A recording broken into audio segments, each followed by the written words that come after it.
There's a simple premise that sits behind the idea of personal improvement.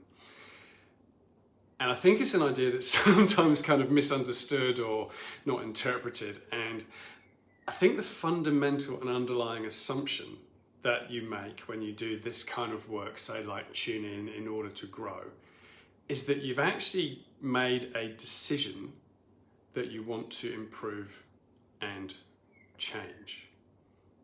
I think there's so many times that you can go on courses or you can go on self-development experiences, but the underlying energy that sits behind you is, I'm waiting for you to convince me that I need to change so that I'm going to do something. What if I were to spin that the other way really quickly and say, that choice actually lies fully and fundamentally with you? What I call that is, I call that this. I call it, it's up to you to own your journey. It's not up to me to own your journey for you. I could try, but I'm not going to succeed. And if I asked you to give that responsibility to me, you would tell me to go away, rightly so. So there's an underlying principle here of own your journey.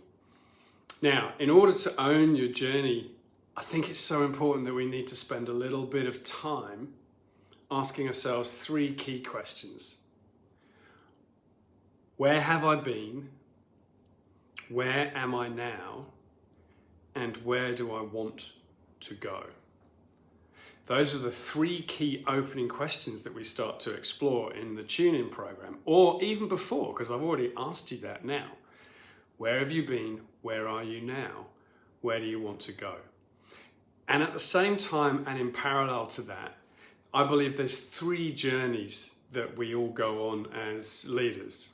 The first journey is a growth journey where we move kind of up the curve from ignorance, what I call from ignorance to wisdom. There's a second journey that we go on, which is a personal journey, which is actually not so much professional as it is personal. And I believe that is a journey from fear to love.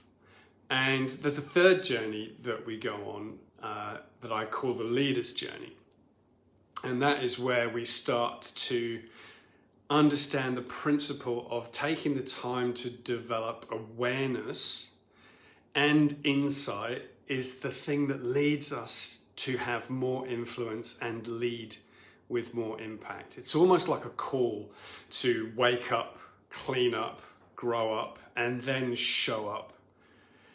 And when you show up like that, with impact, you start to become the best version of yourself. That's when we get to be our best selves, lead our best lives, and truly do our best work.